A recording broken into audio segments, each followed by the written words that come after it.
Le magazine littéraire Épilogue est une présentation de la Librairie du Quartier. Merci à ce précieux partenaire et à leur équipe de libraires. Vos prochaines lectures vous attendent au 1120 Avenue Cartier. La question à savoir, est-ce que là, on n'est pas sur une pente glissante pour notre démocratie, en fait? L'avance des solutions, on a évoqué justement cette espèce de côté un peu la durée des mandats. Aussi, on parle de réforme du mode de scrutin, de réformer le déroulement des travaux parlementaires aussi. Donc, tu avances des pistes de solutions. La réforme du mode de scrutin, là, je veux dire, c'est l'espèce de promesse récurrente. C'est fou comment une fois au pouvoir, ça existe plus, mais c'est réel. Il faut que ça va revenir dans l'actualité, dans les enjeux. Pourquoi on n'est pas capable? Ben, première des choses que je veux dire là-dessus, les solutions, c'est pas moi qui les invente. Hein? Oui. Il y a plein d'acteurs de la société civile, plein de politologues, plein d'experts qui mettent de l'avant ces solutions-là comme étant peut-être des petits gestes qui pourraient faire une grande différence. Donc, moi, ce que je fais, c'est que je les intègre dans mon analyse de la situation. La réforme du mode de scrutin, les gens la réclament pourquoi? Les gens la réclament parce qu'ils ont l'impression que leur vote ne compte pas. Oui. C'est ce qui arrive à une partie de la population. 15 % pour Éric Duhem en 2022. 13 % je crois.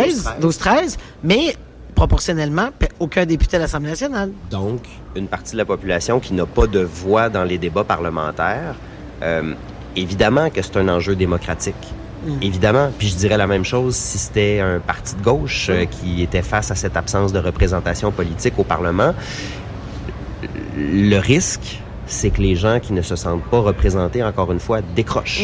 Voilà. Et qu'ils n'aillent pas voter aux prochaines élections. Puis ça, depuis les années 80, on le voit. Dans toutes les démocraties occidentales, le taux de participation électorale est en baisse. On est même passé à un certain moment au Québec sous la barre des 60 % pour une élection provinciale. Et là, ça pose la question de la légitimité de nos gouvernements. Si nos gouvernements sont élus avec seulement, 36 ou 37 % parmi un contingent d'environ 55 ou 60 % d'électeurs, ben là, ça veut dire quoi? Ce gouvernement-là représente qui? Donc, si on veut que les gens participent à cette démocratie-là, participent au choix de leurs représentants, il faut s'assurer que, à quelque part, le choix qu'ils font se traduise par une forme d'influence sur les débats politiques. Donc, la réforme de scrutin, c'est ça le fond de la question. C'est comment on fait en sorte que nos votes sont comptabilisés et se traduisent en sièges à l'Assemblée nationale ou à la Chambre des communes. Quelle serait la meilleure façon de faire ça pour s'assurer que la plupart des citoyens, presque la totalité des citoyens, ont l'impression qu'il y a quelqu'un qui parle pour eux au Parlement. Donc oui, c'est un enjeu. Pourquoi ça n'existe pas quand ou pourquoi il y a eu des revirements de situation? Ben là, je pense que c'est assez clair, tu sais, autant au fédéral qu'au provincial. Une fois que tu as pris le pouvoir avec 36, 37, 38 % des votes, quel intérêt as-tu à changer les règles du jeu? Puis là, on peut invoquer tous les facteurs qu'on veut pour justifier une volte-face là-dessus. Le fond de la chose reste que ça fait longtemps qu'il y a beaucoup de gens qui appellent à un changement du mode de scrutin, puis plusieurs partis qui l'ont promis ont finalement abandonné cette promesse-là, avec, je pense, la conséquence que les choses continuent de la même manière, des gens ne se sentent pas représentés et décrochent du système politique. Donc, je fais juste rappeler que Justin Trudeau a remporté 2 élections avec moins... En fait, les libéraux de Justin Trudeau ont remporté 2 élections fédérales en ayant moins de votes que le Parti conservateur du Canada. Quand même, oui. Donc, quand on y pense, même si notre système fonctionne comme ça puis que c'est des règles du jeu qu'on accepte, il faut quand même se poser la question à savoir, est-ce qu'il y a là pas une question à laquelle il faut vraiment s'attaquer? D'ailleurs, Justin Trudeau a dit, en quittant la politique, ça a été un de ses regrets. Voilà, voilà. Mais de ne pas avoir réformé. J'oserais dire, comme journaliste, si j'avais été devant lui, je lui aurais dit, pourquoi ne pas l'avoir fait alors, Monsieur Trudeau? C'est ça la question que je lui aurais posée. Puis, on peut parler du TGV aussi, là. Le TGV qu'on a dans la société civile réclamé à maintes reprises. Génération entière. Génération entière. Les libéraux ont été au pouvoir pendant 10 ans au fédéral, et là, à la veille d'une campagne électorale, pouf, le TGF devient un TGV. Ben, c'est sûr que ce genre de revirement de situation-là, c'est de nature à alimenter le cynisme, parce qu'il y a eu 10 années pour faire la promotion de ce projet-là. Alors, pourquoi attendre la veille d'une campagne électorale? Ben, je pense qu'on est en plein dans le thème, là.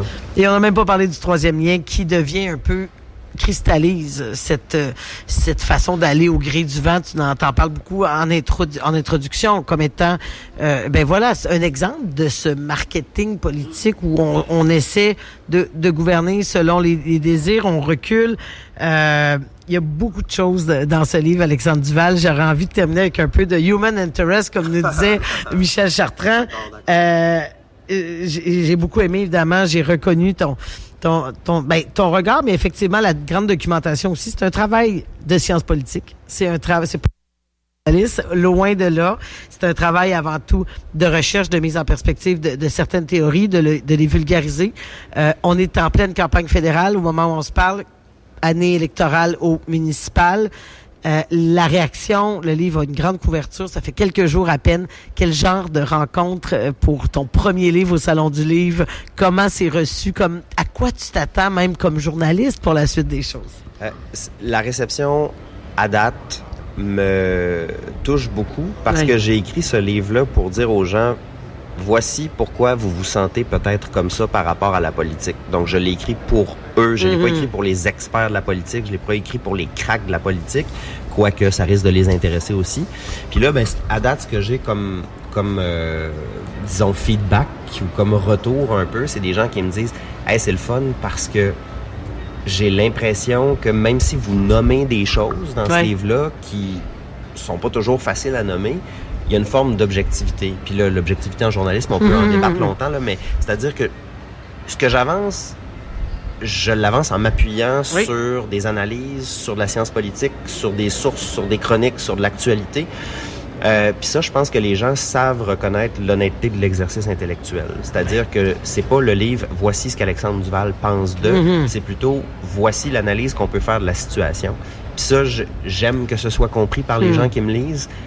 J'aime que les gens reconnaissent que c'est un travail journalistique. J'aime les voir s'allumer quand ils entendent parler de marketing politique puis qu'ils avaient jamais réalisé. Et qu'on se rend compte, ça a commencé avec du Plessis en 48. Oui, mais qu'ils avaient jamais réalisé que leurs données personnelles servaient à la fabrication de promesses par les partis politiques.